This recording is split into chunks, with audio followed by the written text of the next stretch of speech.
I'd like to introduce Lisa Perkins, who's the Adastral Park and Research Realization Director, who's going to talk about how collaboration can actually fill a skills gap. So Lisa, over to you. Many thanks, Mike. I think you did okay. Thank you. Thank you very much.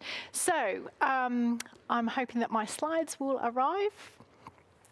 So I'm really delighted to join you all today to talk about, as Mike said, collaboration and how that can work to really close the gap that we have around finding the best digital skills.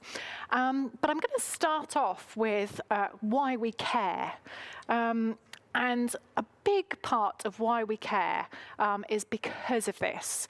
Here at Adastral Park, which we're quite fortunate to be at today, we are building this fantastic innovation ecosystem. So quite significantly, it is BT's global R&D site. And as such, we have got numbers of different teams co-located here at Adastral from across BT. So those are our research teams, they are our software development teams, they're our network and our security teams. And we're very proud to have our operations centre, which is in situ and alive 24 hours a day, managing the world network. And essentially, that has been the situation for many years, and we've had lots of world firsts and innovations that have been generated out of this fantastic community and site. But what we've also been able to do over the last few years is open that ecosystem up. So we're delighted to have on site with us about 152 companies in our Innovation Martlesham Tech Cluster. And so you can start to see, I think, why this is becoming this wonderful ecosystem into which we need to feed the best skills and the most appropriate talent. As well as Adastral Park, we see Adastral Park as the epicenter of all the work that we do in terms of research and innovation for BT. So whilst we are interested in feeding this particular ecosystem with the talent and the skills, Adastral does exist as this wider ecosystem with the global footprint that we've got in terms of our research centres that are located from the States right across to China and beyond. And we are very proud of the collaborations that we have across the UK and across the globe in terms of marrying up with universities and creating these innovation teams and points of presence, all of which, as we say, need the best skills and the best talent. So that is why we are as passionate as we are about making sure that we can close this digital skills gap.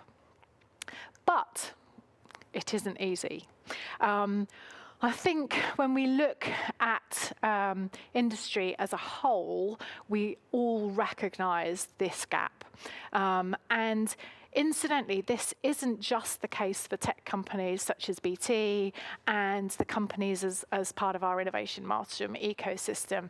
This gap exists and is real for all companies.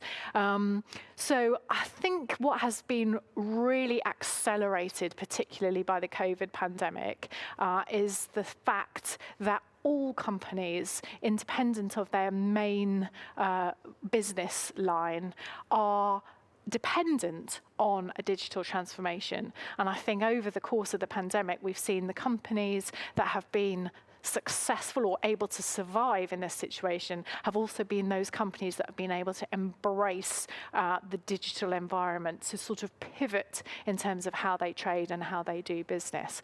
And so this skills gap is very real, not just for the tech companies per se, but for all businesses. And this is recognised not only by the companies who are trying to procure and secure these skills, but also by individuals themselves. And what we're starting to see is a bit of a shift in terms of individuals converting to and retraining to digital skills. And that will be part of the solution in terms of closing the gap. And it'll be interesting to see all of the different shifts that might have been accelerated through the pandemic particularly. So we have been thinking, how do we resolve this issue? How do we close this gap? And we are pretty sure that a big opportunity is to work in collaboration right across not only industry, but across the region with all of the various different stakeholders. So we think that there is an opportunity for industry to be at the heart of this ecosystem, driving the demand and driving and influencing what we think that future skill profile actually looks like, working in association with local and regional organisations and education providers to make sure that we are orienting learning programmes in the right direction to make sure that we get the skills out the other side that we need that will be relevant to business. But as we do that, it's also important that as part of that ecosystem, we are giving visibility to the next generation of technologists as to what those opportunities might be. So we work in close proximity with schools and other education providers, higher education colleges and the like, to give exposure and visibility to school children and beyond as to what a career in technology might look like and what the training options are to get there. And the final thing on this is the accessibility to that training as well. It's really important that we don't think it's a one-size-fits-all. So we have here at Adastral, for instance, numbers of different access to a career here in terms of apprenticeship schemes, graduate schemes, post-grad schemes, and even conversion courses. So these are all mechanisms that will enable us to kind of close this gap, but that working as part of an ecosystem in conjunction with all of the regional, local and national partners is the way to try and close this gap. And right at the end of my presentation, I've actually got what I think is a beautiful example of how we've been able to manifest that. So I'd just like to talk about against that ecosystem scenario in terms of how we face into that skills gap, where we started in terms of the work that we do. And it really starts with this, and this is the concept of science capital, or as my team laugh at me, science baggage, I call it. So essentially what we think is everybody has got a toolkit and they've got the opportunity to fill this toolkit with science tools. And essentially, this can be all of the things that you've learned about science, conversations, people that you know that have got a science background. And we see this definite correlation between the individuals that have got a high science capital, i.e. lots of tools in their kit bag, and their propensity to sort of turn to a learning and education program based on science. There is a bit of bad news though. So it's now quite old, but in 2014, the Institute for Education at UCL ran a report as to a cohort of 11 to 15-year-olds in England. And the bad news is that only 5% of that cohort were deemed to have high science capital, which is, a very, very small amount. And you can start to see why we have the problem at the back end of the pipeline that we do if we haven't got more people at the front end of that pipeline with that high science capital. But there is good news, and the good news is that we understand the attributes of what science capital looks like and how we can influence those attributes so that we can contribute to increasing the science capital in the toolkits and the kit bags for this cohort and a wider cohort. So things like exposure to science opportunities, to science literature, in the creation of collateral, in terms of encouraging parents and families and the like. And so the way that we have worked on that over time is is demonstrated here. So right from the get-go, we want to start as young as we possibly can, basically exciting children to want to get involved with science, technology, and engineering and maths subjects. And actually, over time, we've now added an A into this STEM to make it STEAM, which is a recognition of the arts, so that the very valid role that creative art and design has in the context of that science, technology, and engineering makeup.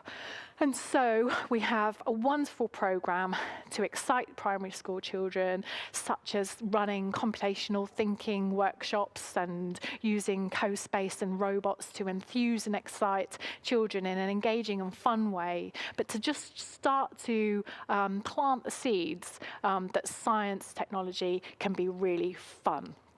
And we think that that works beautifully. Over time, we've developed relationships with schools, and we now have vast numbers of primary school children that come into this program and work with us. The natural progression from exciting these children in terms of the STEM subjects is to then inspire them. So how do we then turn the older children, how do we help them join the dots in terms of what that really means in terms of a career? So we have lots of work inspiration activities, work experience opportunities, and exposure to science in action in a work environment. And we know that that works beautifully. I think here at Adastral we have several hundred apprentices, and I'm delighted to say that about 80% of those apprentices have been involved in our excite and inspire aspects of our programme. And then finally, we recognise that as we move into and up the time horizon to the older generation, it is very important to nurture the students, or in fact the new employees in their roles. So how do we understand and give this cohort the best opportunities in terms of internships, placements, opportunities to do lectures, opportunities to get involved in things like this Tommy Flowers Network Conference.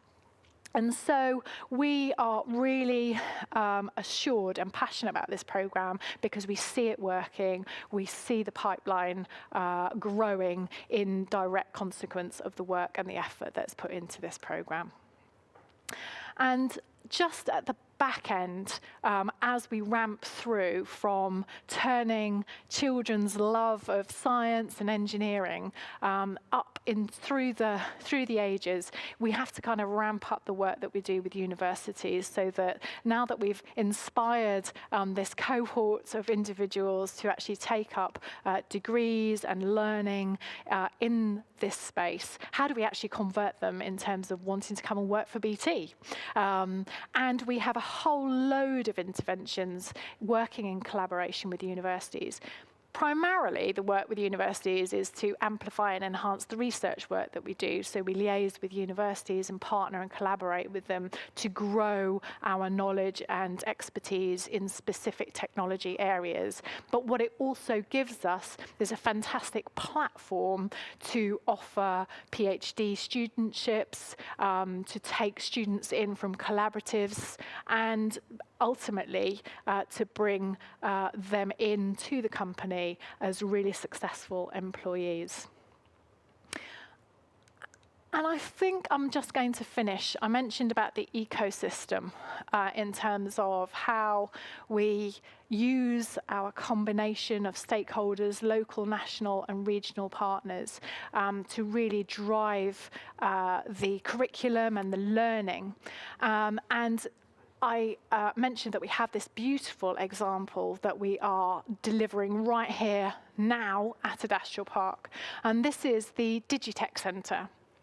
And this is a concept that was designed and developed by BT, working in close correlation with the University of Suffolk and our local enterprise partnership, so that lovely marriage between all three organisations to design and define an institute of learning that will actually be here at Adastral Park, in the heart of this innovation ecosystem, not just, remember, with BT, but with 150 plus other companies as part of the Innovation Mastership cluster.